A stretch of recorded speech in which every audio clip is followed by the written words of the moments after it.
साधन को चाटने में देर नहीं लगती माया को, एक बार में ही चट कर जाए पूरा साधन।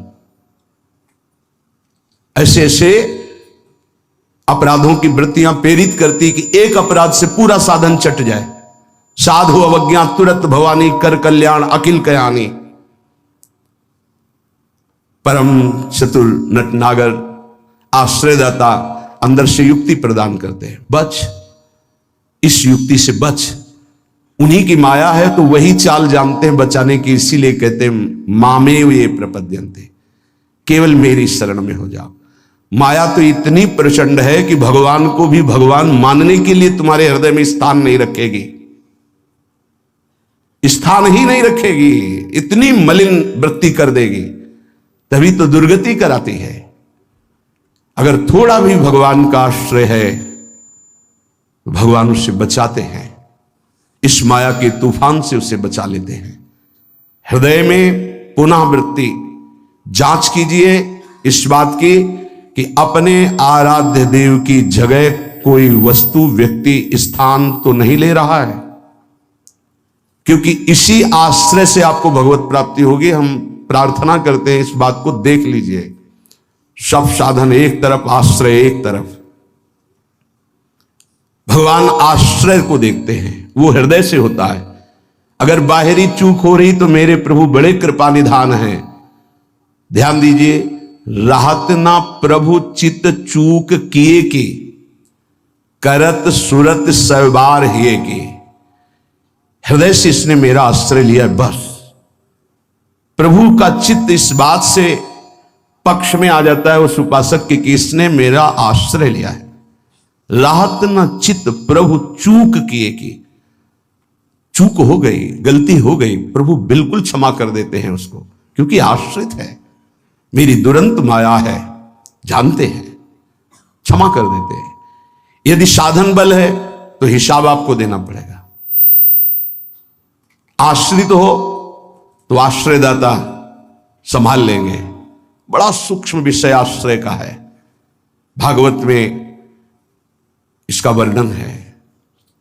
भक्ति का तो ये मूल है, भगवत प्राप्ति का ये सिद्ध स्थान है आश्रय, हृदय में।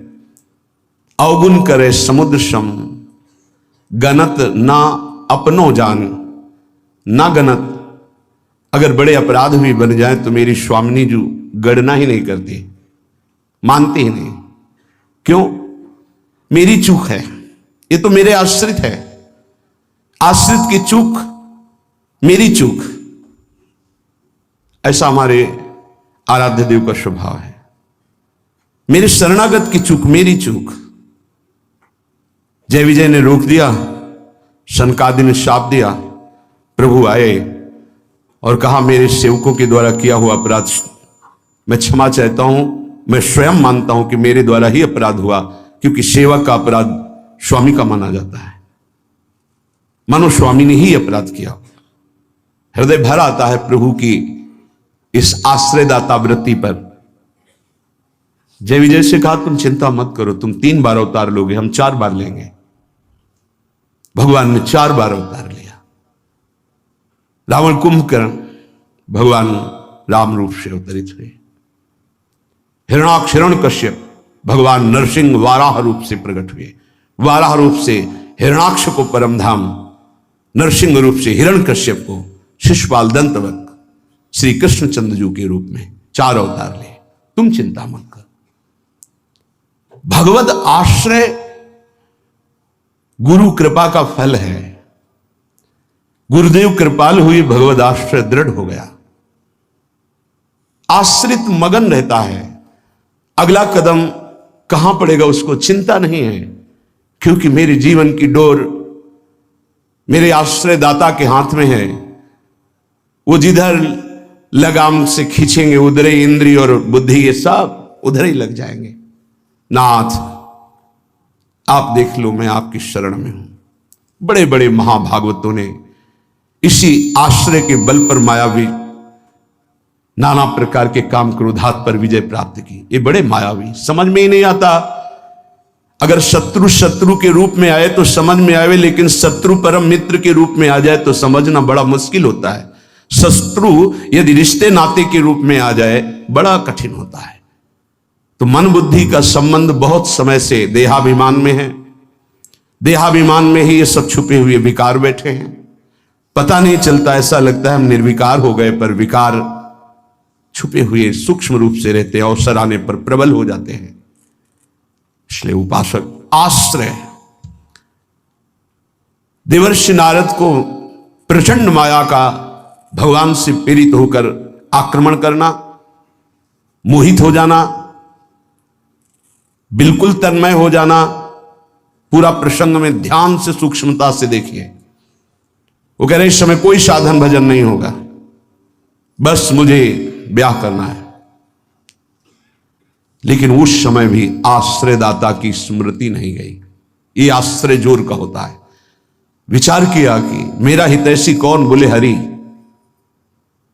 ये महाभागवत की स्थिति को बार बार प्रणाम है कि ऐसी प्रचंड माया के बीच में भी आश्रय नहीं भूले और एकांत होकर पुकारा, प्रभु पधारिए, हरिए सामने।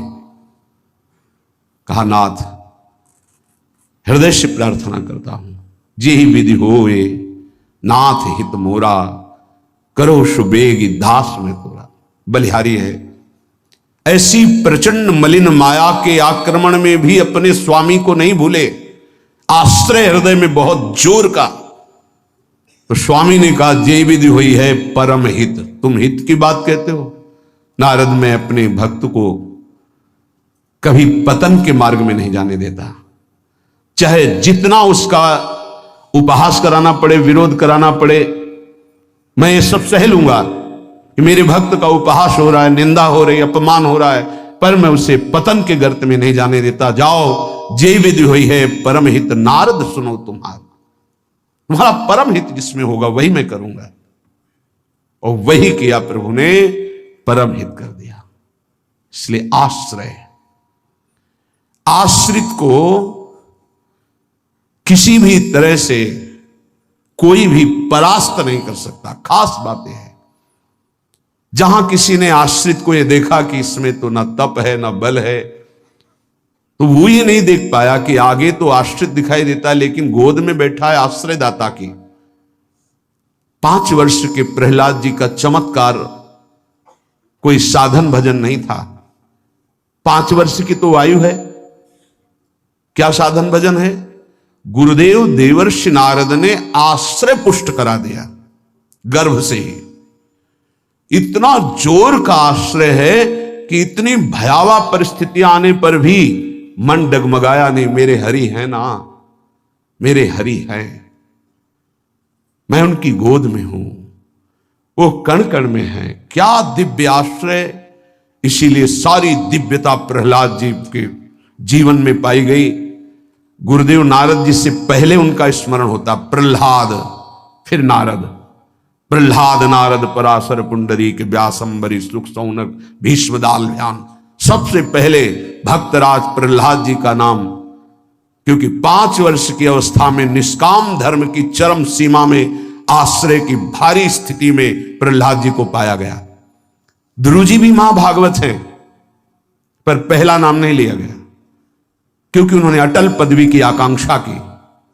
निष्काम धर्म की चरम अवस्था प्रहलाद जी की, नरसिंह भगवान प्रकट हुए और पूरी लीला करने के बाद प्रहलाद जी को गोद में बैठाल के कहते मेरी आज्ञा है, आप वरदान मांगो। हां प्रभु, आपकी आज्ञा का पालन करने के लिए वरदान मांगता हूं कि मेरे हृदय में कुछ मांग ही न रह जाए। ये क्या वरदान? मेरे हृदय में कुछ मांग ही न, आपको पाने के बाद अब क्या मांगू, क्या पाऊं? आश्रय, दृढ़ आश्रय। ये देहाभिमानी की समझ में नहीं आएगा। भगवद आश्रय, हृदय से आर्त भाव से जितनी दिव्यता वो सब आश्रय में विराजमान रहती है। इसलिए नाम आश्रय, धाम आश्रय, रूप आश्रय, लीला आश्रय, ये सब उसी परम आश्रय के खंभे हैं जिनके ऊपर प्रेम महल बनता है। इसी प्रेम महल में अद्भुत विलास और उसी में आपका प्रवेश, प्रेम विलास में। नाम रूप लीला धाम, ये महल के खंभे हैं, प्रेम महल के। और आश्रय, दृढ़ आश्रय आराध्य देव का। कैसा दृढ़ आश्रय? यह जोरी अविचल वृंदावन, नाहिन आन सुकाज, नाहिन आन सुकाज। मेरे प्रिया प्रीतम, हमारे माई श्यामाजू को राज। देखो आश्रय, मेरे प्राणनाथ श्री श्यामा शपथ करो तृण छिए, कसम खा के कहता हूं, हृदय में केवल श्यामाजू का आश्रय। आचार्य चरण कह रहे, मेरी महारानी श्री राधा रानी, जाके बल में सब सो तोरी, नाहि नान सुकाज, शपथ करो तृण छिए, सब सो तोरी, लोक वेद कुल कानी, मेरी महारानी श्री राधा रानी। ये महान पुरुषों ने आश्रय को अपने हृदय की कृपा करके परिचय दिया, तब समझ में। आश्रय सच्ची कहते हैं, आश्रय एकमात्र आश्रय। नहीं ऐसी धूल भरी आंधी कि तुम समझे नहीं पाओगे कि साधन कर रहे हो कि असाधन कर रहे हो। बहुत सावधानी की जरूरत है, क्योंकि चित्त द्रवित हो जाता है। द्रवित चित्त में जो भी संस्कार डालोगे बहुत जोर के होते हैं। जैसे मोम को पिघला दिया जाए, फिर उसमें जो छाप लगाई जाए वो बहुत जोर की लग जाएगी। चढ़ के मैन तुरंग पर चलिबो पावक माही, प्रेम पंथ अति कठिन है, सबको निबहत नाही। जैसे मोम के घोड़े पर बैठकर आग से निकलना हो तो कैसा खतरनाक खेल है, ऐसे द्रवित हृदय से विषयों को पार करना है। कोई भी आकर्षण, कोई भी व्यक्ति, वस्तु, स्थान अपना अधिकार बना सकता है हृदय में, क्योंकि द्रवित हृदय, एक बार छाप लग गई तो द्रवित हृदय की छाप को मिटाना बहुत कठिन होता है। इसीलिए उपासक को जब वो असावधान होकर विषय में फंस जाता है तो बहुत ही आसक्त चित्त पाया जाता है, क्योंकि वो निर्मल द्रवित हृदय का सीधे हृदय से प्यार करता है, वस्तु से, व्यक्ति से, स्थान से। नहीं तो हिरन कोई प्यार की वस्तु, जिस प्रेम के कारण अपनी रानियों का, पुत्रों का, राज्य का, समाज का त्याग कर दिया, उस प्रेम के आगे हिरन क्या चीज था। पर द्रवित हृदय, छाप लग गई, अगला जन्म हिरन का हुआ। द्रवित हृदय उपासक का होने लगता है। मलिन हृदय की छाप तो मिटाई जा सकती है, यह सूक्ष्म विषय है। विषयों में खेल रहा है, कोई भगवान से मतलब नहीं, तो जब जगेगा तो उसका हृदय साफ किया जा सकता है। जब ज्ञान होगा, उसको सत्संग मिलेगा, तो सुधार बड़ी तीव्रता से हो जाएगा, यदि कुसंग ना हो तो। लेकिन यदि उपासक का हृदय आसक्त हो जाए तो बहुत ही उसमें विचित्रता पाई जाती है।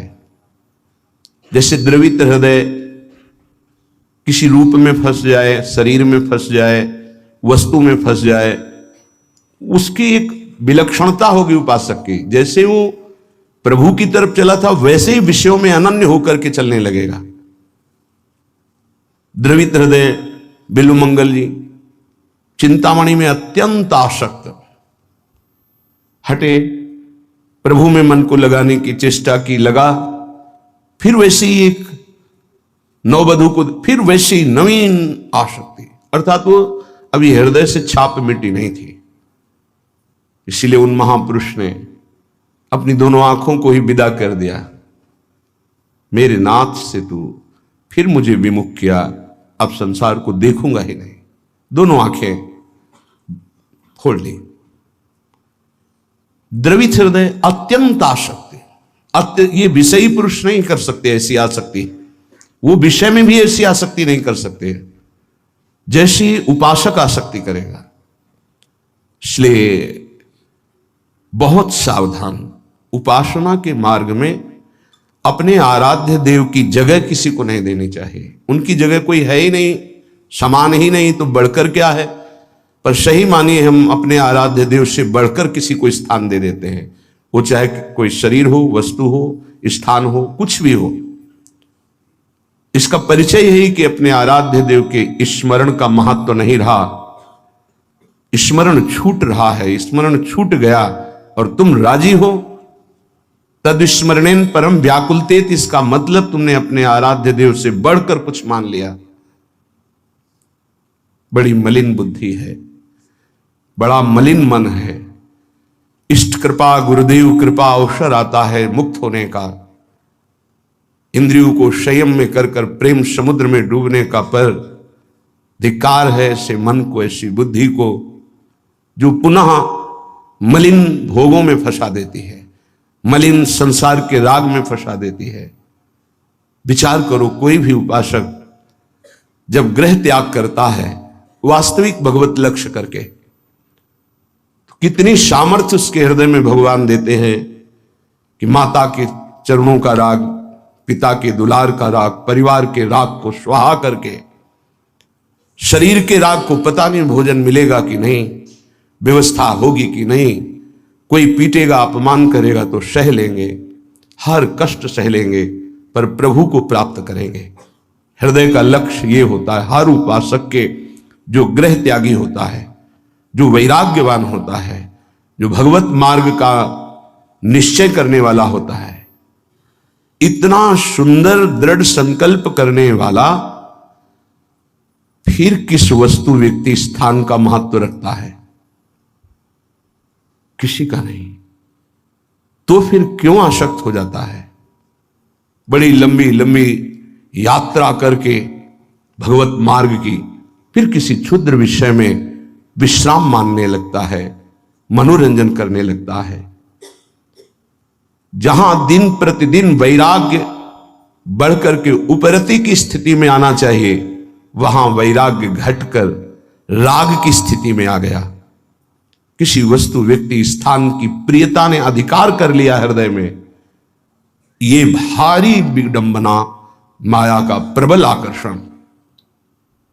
बड़े कृपा पात्र हैं, उनके चरणों की वंदना करता हूं जो उपासक अपने आराध्य देव की जगह किसी को नहीं देते, अपने आराध्य देव के समान किसी को नहीं समझते, अपने आराध्य देव के लिए सर्वस्व त्रिभुवन के पद भोगों का त्याग कर देते हैं।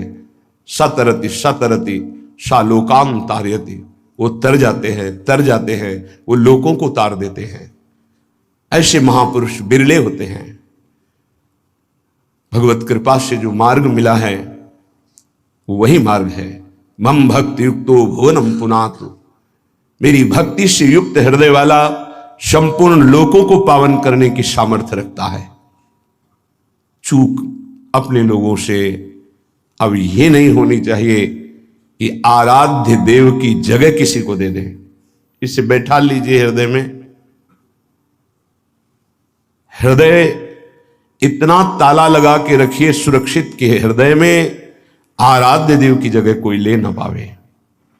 विश्वास कीजिए, बहुत प्रचंड भगवान की माया है, उन्हीं की है, इसलिए वो इतनी समर्थ है कि उनके स्थान में किसी को भी बैठा सकती है। बहुत से नीच नीच वृत्ति को, बहुत से नीच नीच वृत्ति को, विश्वास कीजिए इस बात पर। अगर भगवान का आश्रय है तो साधु समागम मिलेगा और आपकी चूक का तत्काल सुधार होगा, तत्काल सुधार होगा। पर यदि अहंकार युक्त साधन रहा है तो लंबे समय तक तुम्हें जलना पड़ेगा। जब तक अहंकार गलित होकर आर्त भाव से पुकारोगे नहीं कि नाथ मुझे बचा लो, तब तक ये माया पछाड़ती रहेगी। ये हम पढ़ी लिखी बात नहीं कह रहे, ये संतों के हृदय की बात कह रहे हैं, ये साधकों के हृदय की बात कह रहे हैं, जो हृदय में चिंतन हुआ उसकी बात कर रहे हैं। अगर हृदय को तन्मय किया जाए तो पूरे विश्व ब्रह्मांड में जितने हृदय, सब हृदय की बात हृदय में आ जाएगी। जैसे ध्रुव जी ने अपनी प्राणवायु बंद की तदात्म भाव से, तो संपूर्ण विश्व की चराचर जीवों की वायु अवरुद्ध हो गई, क्योंकि परमात्मा हृदय में विराजमान है। जो उसको जागृत कर लेता है तदात्म भाव से, जो पूरे विश्व को अनुभव करा सकता है। इसलिए मम भक्ति युक्तो भुवनम पुनातु। उपासक आश्रय से भगवत प्राप्ति होती है। इतना दृढ़ आश्रय, अन्य अवलंबन न हो, अन्य आश्रय न हो। जब तक शरीर का आश्रय रहता है तो देहाभिमान स्फुरित होता है, देहाभिमानी सोचता है कि अगर हम भगवान का आश्रय लिए तो हमारा साधन छूट जाएगा, क्योंकि साधन से देहाभिमान की पुष्टता होती है। मैं करता हूं, अहंकार विमूढ़ात्मा करता हमिति मन्यते। और जब हम आश्रय पर चित्तवृत्ति देते हैं, निरंतर उनका चिंतन, निरंतर सेवन, निरंतर गायन, निरंतर आश्रय, तो अभिमान गलित होता है। यह आंतरिक युक्ति है। अभिमान न रहे तो किसी विकार की ताकत नहीं कि हृदय में प्रवेश कर जाए। भ्रम तभी माया पैदा करती है जब अभिमान होता है। गरुण महाज्ञानी गुण राशि, महान ज्ञानी भगवान के वाहन, जिनके पंखों से सामवेद की ध्वनि निरंतर होती रहती है, उनको भ्रम हो जाना बड़े आश्चर्य की बात है।